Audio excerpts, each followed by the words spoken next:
तो जय हिंद दोस्तों, एक बार फिर से स्वागत है आपका अभिजीत जीएस एक्सप्लोर सेंटर में। तो चलिए दोस्तों, इस वीडियो में जानते हैं जो कि भारत का जो कि मल्टी रोल एलसीए तेजस फाइटर एयरक्राफ्ट के बारे में जानेंगे दोस्तों। कि ये जो एलसीए तेजस फाइटर एयरक्राफ्ट है दोस्तों, भारत ने इसे आत्मनिर्भरता पूर्वक और स्वदेशी तौर पर इसे विकसित किया है दोस्तों। और ये जो फाइटर जेट है दोस्तों, ये एलसीए तेजस फाइटर जेट जो कि एक तरह से जो डेल्टा विंग एयरक्राफ्ट है, और डेल्टा विंग एयरक्राफ्ट के साथ साथ ये सुपरसोनिक स्पीड को अचीव करने में सक्षम है दोस्तों। और साथ ही साथ ये जो दोस्तों लाइट कॉम्बैट एयरक्राफ्ट यानी एलसी, यहाँ पे देख सकते हैं आप एलसी यानी लाइट कॉम्बैट एयरक्राफ्ट यानी हल्के वजन का एक तरह से जो कॉम्बैट एयरक्राफ्ट यानी लड़ाकू जहाज, जो कि एक तरह से समझिए कि ये जो दोस्तों लड़ाकू जहाज है जो कि दुनिया के बेहतरीन कॉम्बैट लड़ाकू विमानों में से एक है, जो कि लाइट वेट का, जो कि दुनिया के एक अच्छे बेहतरीन लड़ाकू विमानों की सूची में आता है तेजस जो कि फाइटर एयरक्राफ्ट दोस्तों। इसके बारे में दोस्तों इस वीडियो में एक तरह से विस्तार से समझेंगे, और साथ ही साथ इसके क्या क्या फीचर्स है और किस तरह का ये रोल अदा करता है भारतीय सेना में, और साथ ही साथ दोस्तों इसका क्या ऐतिहासिक पृष्ठभूमि है दोस्तों, उसके बारे में समझेंगे। और दोस्तों साथ ही साथ इसके इंजन के बारे में और क्या इसका जो एक तरह से महत्वपूर्ण पॉइंट्स होंगे जो कि आपको एग्जाम्स के लिए महत्वपूर्ण होंगे, और साथ साथ आपको एक भारतीय होने पर एक गौरवान्वित महसूस होगा कि हमारा जो भारत देश है जो कि स्वदेशी तौर पर जो कि एक तेजस को विकसित किया। और साथ ही साथ दोस्तों ये जो एयरक्राफ्ट है दोस्तों एक मल्टी रोल, यानी कि मल्टी रोल का मतलब है दोस्तों जो कि एक तरह से एयर टू एयर अटैक करने में सक्षम है, और साथ ही साथ एयर टू ग्राउंड अटैक करने में सक्षम है, यानी कि हवा से हवा में मार कर सकता है, और साथ ही साथ हवा से जो कि जमीन पर भी बम गिराने में, मिसाइल लगने में सक्षम है। और दोस्तों ये जो लड़ाकू विमान दोस्तों एक तरह से जो समझिए कि रडार को भी चकमा, छोटे प्रकार का है कि छोटे रूप का है, जो कि एक तरह से जो दुश्मन का जो रडार होगा उसको भी चकमा दे सकता है। तो समझिए कि दोस्तों ये जो मल्टी रोल एयरक्राफ्ट है दोस्तों, इसका एक तरह से जो बहुत सारा देश जो कि तेजस विमान को खरीदने का एक तरह से रुचि जताया है, जो कि भारत से यह विमान को वो देश खरीदेगा। तो समझिए दोस्तों कि समझते हैं इसके ऐतिहासिक पृष्ठभूमि के बारे में, और साथ ही साथ दोस्तों इसके विस्तार से इसके फीचर्स के बारे में समझेंगे। तो इसका जो दोस्तों ऐतिहासिक पृष्ठभूमि है दोस्तों, जैसे कि इसमें जो कंपोनेंट्स लगे हैं सबसे पहले समझते हैं दोस्तों। जैसे कि एलसीए तेजस फाइटर एयरक्राफ्ट में जो कंपोनेंट लगे हैं, जो कि 100% कंपोनेंट में, जो कि लगभग 65% जो कंपोनेंट्स है, 65% इसमें जो सामान लगे हैं वो एक तरह से भारतीय मूल के हैं, स्वदेशी रूप से विकसित किया गया सामान इसमें इंक्लूड है एलसीए तेजस में। और जो कि 35% जो लगभग जो इसमें जो सामान लगे हैं, जो इक्विपमेंट्स लगे हैं, जो कंपोनेंट्स लगे हैं दोस्तों, फॉरेन मुल्क के हैं इसमें शामिल, जो विदेशी मुल्क के इसमें जो कि कंपोनेंट 35% के लगभग लगे हैं। तो जो कि एक तरह से जो इसे स्वदेशी कैटेगरी में रखा जाएगा, क्योंकि भारत ने खुद के दम पर इसका एक तरह से जो विकास का कार्य शुरू किया, और बाद में कुछ देशों का मदद लेना पड़ा इसको विकसित करने के लिए, क्योंकि भारत के पास जो कि भारत ने 1998 में परमाणु परीक्षण किया था, उस समय जो कि दुनिया के भर के सैंक्शंस का दबाव भारत को झेलना पड़ा था, जिसके माध्यम से भारत जो कि अच्छे प्रकार के टेक्नोलॉजी को विकास नहीं कर पाया, दूसरे देश से जो कि एक तरह से टेक्नोलॉजी को भारत इंपोर्ट नहीं कर पाया, जिससे कि भारत को एक तरह से जो 1980 के दशक से ही इस एलसीए तेजस विमान का एक तरह से नींव रखा गया कि 1980 के दशक में ही इस विमान को एक तरह से उत्पादन करने का, निर्माण करने का योजना बना। और योजना बना 1980 में क्या उद्देश्य था उसके बारे में भी जानेंगे दोस्तों हम। तो सबसे पहले जैसे 1998 में जो भारत ने परमाणु परीक्षण किया, उस समय जो कि भारत पर दुनिया का सैंक्शंस का दबाव था, तो उस समय जो कि भारत को एक तरह से विदेशी टेक्नोलॉजी जो कि भारत में इंपोर्ट नहीं हो रहे थे, विदेशी जो कि देश थे, डेवलप्ड कंट्रीज थे, वो जो कि भारत को एक तरह से कुछ तकनीक जो कि भारत को चाहिए था, कुछ तो भारत ने खुद के दम पर विकसित कर ही लिया था, लेकिन कुछ ऐसे तकनीक था जैसे कि इंजन हो गए, और कुछ ऐसे जो कि एक तरह से कम्युनिकेशन संबंधी जो इक्विपमेंट्स लगेंगे एलसीए तेजस में, जो कि एक तरह से जो एक्सपोर्ट जो कि विदेशी देश जो कि बंद कर दिए थे सैंक्शंस के कारण, जो कि परमाणु परीक्षण भारत ने 1998 में किया था इसके कारण। और उसके बाद जो कि 1980 से लेकर जो कि एक तरह से लंबा समय लग गया इसको एक तरह से जो पूर्ण रूप को एक तरह से एलसीए तेजस का पूर्ण रूप बनने में, जो कि अभी भारत में जो कि तेजस का जो कि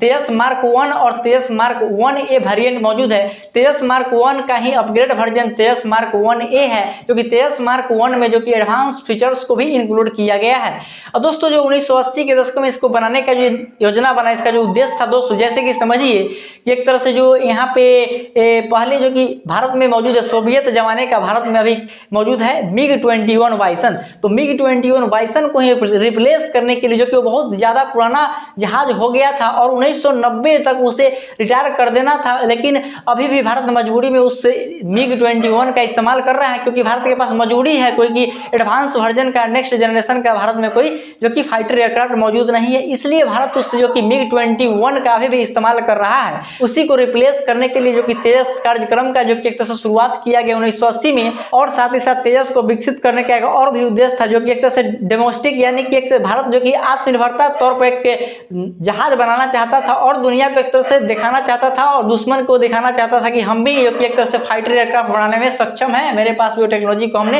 हासिल किया खुद के दम पर। और खुद जो कि भारत बाद में जो कि एक तरह से बजट के चलते और जो कुछ सेक्शंस के चलते भारत को दूसरे देशों का मदद लेना पड़ा बाद में जाके, क्योंकि जो इसका जो एक तरह से जो प्लान था वो डिले हो गया, लेट हो गया सैंक्शंस के कारण। तो भारत जो कि समय के साथ जो LCA-23 में जो कंपोनेंट्स लगते वो कंपोनेंट्स को भारत नहीं बना पाया, इसलिए भारत को दूसरे देशों से जो कि 35% लगभग इसमें जो कंपोनेंट्स लगे हैं उसके लिए मदद लेना पड़ा भारत को।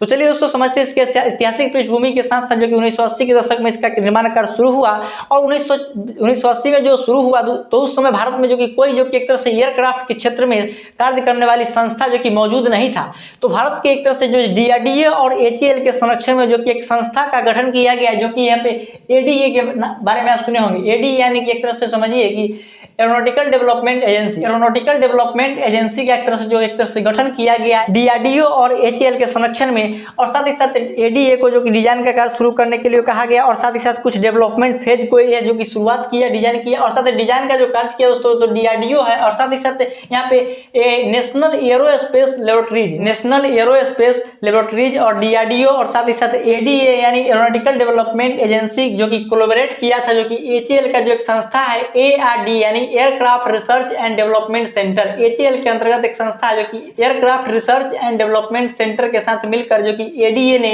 एक तरह से इसका जो डिजाइन का कार्य शुरू किया और इसके आगे का जो मैन्युफैक्चरिंग निर्माण करना था, जो इसमें जो भी एक तरह से शोध करना था, रिसर्च करना था, उस पर जो कि ध्यान दिया ADA और ARDC और साथ साथ DRDO और नेशनल एरोस्पेस लेबोरेटरीज। तो समझिए किस तरह से इससे जो कि एक तरह से जो LCA-23 फाइटर एयरक्राफ्ट का जो कि निर्माण कार्य शुरू हुआ, इसका ऐतिहासिक पृष्ठभूमि के बारे में दोस्तों आप समझें और समझते हैं दोस्तों। इसका जो एक तरह से अब आगे समझते हैं, बोर्ड पे आपको अच्छी तरह से समझ में आएगा दोस्तों इसके बारे में विस्तार से, इसके फीचर्स के बारे में और किस तरह का रोल अदा करता है भारतीय वायुसेना में। और साथ ही साथ इसका जो यूजर है दोस्तों इंडियन नेवी भी इसका इस्तेमाल करता है, जो कि INS विक्रांत और INS विक्रमादित्य एयरक्राफ्ट कैरियर पर भी, जो कि इंडियन नेवी के एयरक्राफ्ट कैरियर पर ये डिप्लॉय रहता है, जो इसका नेवी वर्जन भी मौजूद है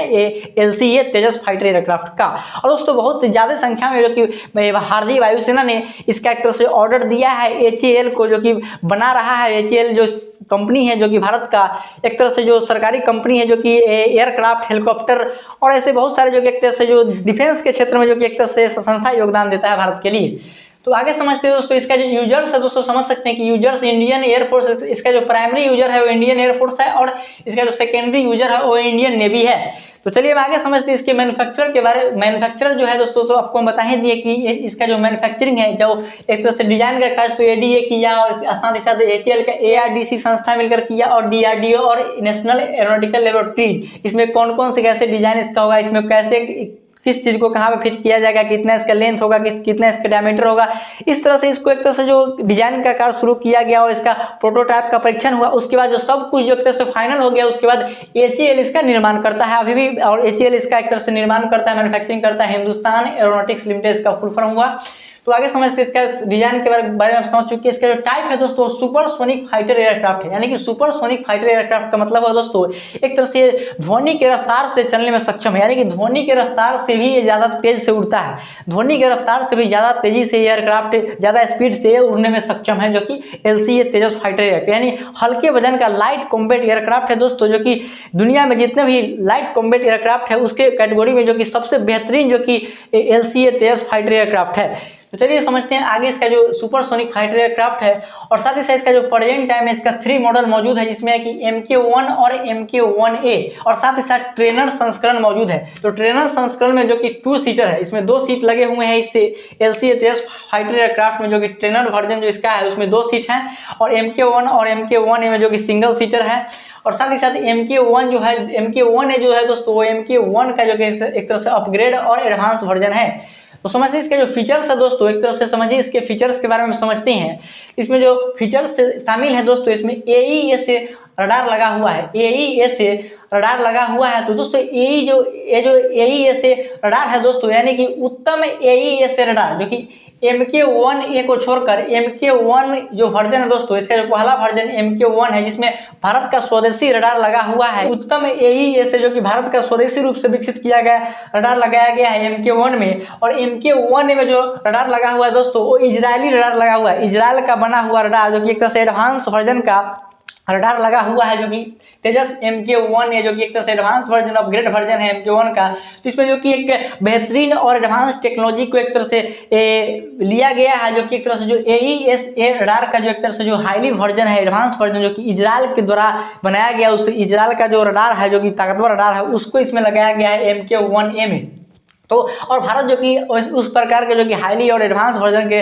रडार पर भारत काम कर रहा है और जल्द ही भारत इसको विकसित कर लेगा अपने खुद के दम पर। तो यहाँ पे MK1 में जो कि भारत का उत्तम AESA रडार लगा हुआ है और MK1A में जो कि इजरायली AESA रडार लगा हुआ है। दोस्तों आगे समझते हैं EW सूट, यानी कि इलेक्ट्रॉनिक वारफेयर सूट भी इसमें लगे हैं। इलेक्ट्रॉनिक वारफेयर सूट यानी कि एक तरह से जो इसका जो इलेक्ट्रॉनिक वारफेयर का मतलब हुआ कि दुश्मन का जो एयर डिफेंस सिस्टम होगा या दुश्मन का जो एयरक्राफ्ट होगा, उसका एक तरह से जो रडार होगा, उसका जो नेविगेशन सिस्टम जो इसको जो इस जहाज को जो ट्रैक कर रहा है, उसको एक तरह से नाकाम करने में सक्षम होगा। दुश्मन के जहाज को, दुश्मन के एयर डिफेंस सिस्टम को ये जाम कर देगा, जो कि दुश्मन का जो एयर डिफेंस सिस्टम होगा और दुश्मन का जो फाइटर एयरक्राफ्ट का जो रडार होगा, उसमें उस रडार को जो कि एक तरह से इसका स्थिति शो नहीं होगा और साथ ही साथ उसका जो मिसाइल होगा वो काम नहीं करेगा, क्योंकि उसका जो इलेक्ट्रॉनिक वारफेयर सिस्टम यानी कि जो इलेक्ट्रॉनिक सिस्टम्स को जाम कर देगा, जो कि दुश्मन का जो एयर डिफेंस सिस्टम है, फाइटर एयरक्राफ्ट होगा, जो भी दुश्मन का जो एक तरह समझिए कि जो डिफेंस रिलेटेड जो भी हथियार होंगे उसके एक तरह से ये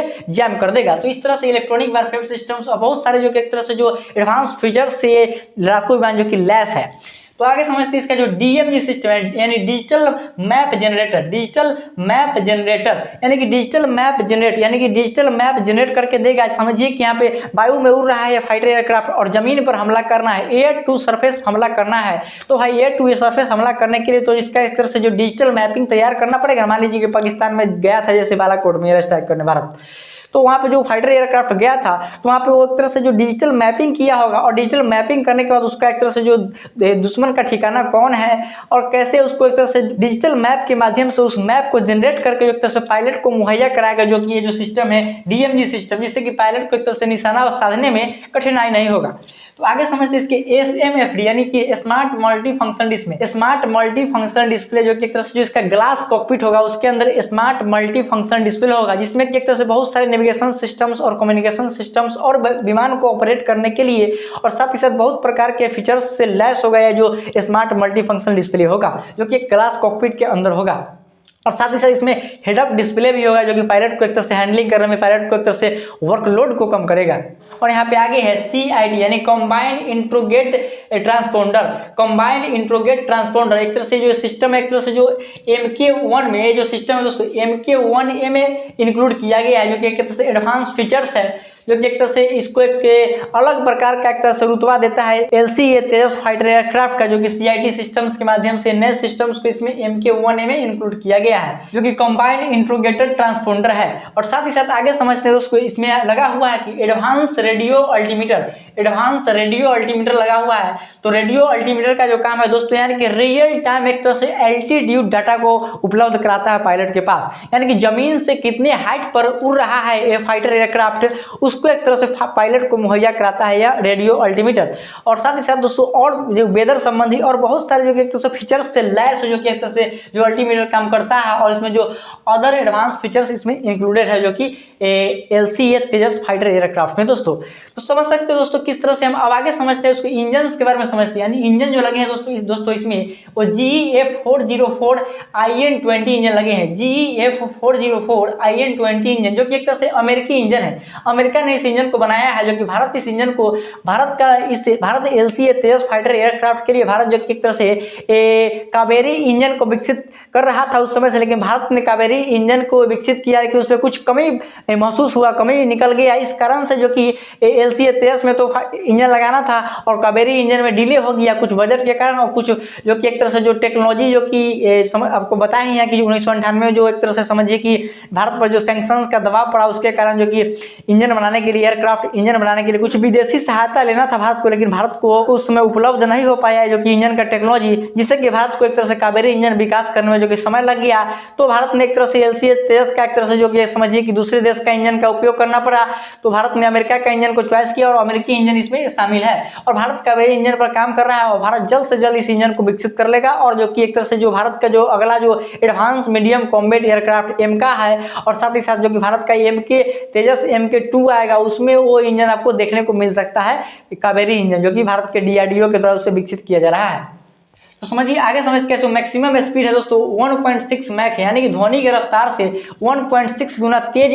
रफ्तार को अचीव कर सकता है यह फाइटर एयरक्राफ्ट। तो आगे समझते हैं दोस्तों हम इसका सर्विस सेलिंग के बारे में, यानी 50,000 फीट के ये हाइट पर जा सकता है, यानी हाईएस्ट जो इसका एल्टीट्यूड है वो 50,000 के हाइट तक ये उड़ सकता है। और आगे इसका जो फ्लाई बाय वायर यानी कि फ्लाइट कंट्रोल सिस्टम, तो फ्लाई बाय वायर सिस्टम्स को इसमें इंक्लूड किया गया, जो फ्लाइट कंट्रोल सिस्टम है जो कि फ्लाइट को कंट्रोल करने में, जो कि पायलट के वर्कलोड को कम करेगा, जो कि इजी बनाएगा उसके हैंडलिंग, पायलट के हैंडलिंग को इजी बनाने में सक्षम है, जो कि फ्लाई बाय वायर जो कि फ्लाइट कंट्रोल सिस्टम है। तो हम आगे समझते हैं उसको, ये जो सिस्टम है उस सर्विस सेलिंग के बारे में समझिए। और इसका जो एक तरह से जो एक जनरल मोड में अगर ये उड़ रहा है, जो कि एक तरह से वायु एक तरह से जो संरक्षण करने के लिए उड़ रहा है, तो उस समय जो इसका जो एक तरह से जो रेंज होगा, कवरेज रेंज, वो 850 किलोमीटर होगा। 850 किलोमीटर तक यह ड्रॉप टैंक को लेकर उड़ सकता है, यानी कि जब कॉम्बैट एक तरह से जो सिचुएशन में नहीं होगा, लड़ाई के मोड में नहीं होगा, तो उस समय जनरल मोड में अगर ये उड़ रहा है तो 850 किलोमीटर के डिस्टेंस को तय कर सकता है ड्रॉप टैंक के साथ। और कॉम्बैट रेंज और कॉम्बैट इसका जो रेंज है, जब लड़ाई होगा, जब ड्रॉप फाइट होगा, तो उस समय इसका रेंज 500 किलोमीटर होगा, जिसमें कि ड्रॉप टैंक नहीं रहेगा। ड्रॉप टैंक के कारण इसका वजन बढ़ जाएगा, इसलिए ड्रॉप फाइट करने में खतरा हो सकता है, इसलिए ड्रॉप टैंक को इसे गिराना पड़ेगा। ड्रॉप टैंक यानी कि इसको ड्रॉप कर देता है, नीचे गिरा देता है, इसलिए इसको ड्रॉप टैंक में एक तरह से फ्यूल भरा रहता है, तेल भरा रहता है, एक्स्ट्रा इसमें तेल रहता है। तो इस तरह से ड्रॉप टैंक के माध्यम से जो कि 850 किलोमीटर जा सकता है, और ड्रॉप टैंक नहीं रहेगा कॉम्बैट रेंज में, तो इसको एक तरह से 550 किलोमीटर के डिस्टेंस को कवर करेगा। और समझिए कि दोस्तों एक तरह से ये जो फाइटर एयरक्राफ्ट है, इसमें जो कि एयर टू एयर मिसाइल लगे रहते हैं, और साथ ही साथ एयर टू ग्राउंड मिसाइल लगे रहते हैं। एयर टू एयर मिसाइल में जो कि भारत का स्वदेशी रूप से विकसित किया गया अस्त्र मिसाइल लगे रहते हैं, जो कि एक तरह से बियॉन्ड विजुअल रेंज की मिसाइल रहती हैं। तो बियॉन्ड विजुअल रेंज मिसाइल यानी कि 37 किलोमीटर या उससे अधिक दूरी के मिसाइल को हम बियॉन्ड विजुअल रेंज के मिसाइल कहते हैं। और साथ ही साथ WVR यानी कि विद इन विजुअल रेंज के मिसाइल भी इसमें लगे रहते हैं, जो कि 37 किलोमीटर के डिस्टेंस से कम डिस्टेंस वाले मिसाइल भी इसमें शामिल रहते हैं, जो कि हाईएस्ट 37 किलोमीटर के डिस्टेंस तक के जो मिसाइल होते हैं उसे हम विद इन विजुअल रेंज के मिसाइल की कैटेगरी में रखते हैं। तो ऐसे जो कि मिसाइल इसमें लगे हैं, जो कि इसमें जो मिसाइल लगे हैं वो रडार गाइडेड मिसाइल है, लेजर गाइडेड मिसाइल है, और अन्य प्रकार के जो कि बॉम्ब्स भी इसमें, जो कि ग्राउंड पर अटैक करने के लिए बॉम्ब्स भी इसमें ले जा सकते हैं। दोस्तों समझ सकते हैं किस प्रकार के लड़ाकू विमान है, जो कि बहुत सारे एक तरह से मल्टी मिशन करने में सक्षम है, मल्टी रोल अदा करता है भारतीय सेना के लिए। दोस्तों ये जो फाइटर एयरक्राफ्ट है, और साथ ही साथ भारत इसको अगला जो कि भारत MK2 वर्जन लाएगा, तेजस MK2, जिसमें कि 2 इंजन लगे रहेंगे। ये जो फाइटर एयरक्राफ्ट है अभी वर्तमान में, जो कि तेजस MK1 और तेजस MK1A, जो कि एक तरह से सिंगल इंजन लड़ाकू विमान है, और MK2 जो आएगा दोस्तों इसका वर्जन वो डबल इंजन का लड़ाकू विमान रहेगा। समझ सकते हैं किस तरह से आपने समझा होगा दोस्तों। मुझे उम्मीद होगी दोस्तों आप इस वीडियो देखकर जो कि LCA तेजस फाइटर एयरक्राफ्ट के बारे में दोस्तों आप समझे होंगे विस्तार से। तो दोस्तों इसी के साथ हम इस सेशन को एंड करना चाहते हैं। इसी के साथ जय हिंद जय भारत।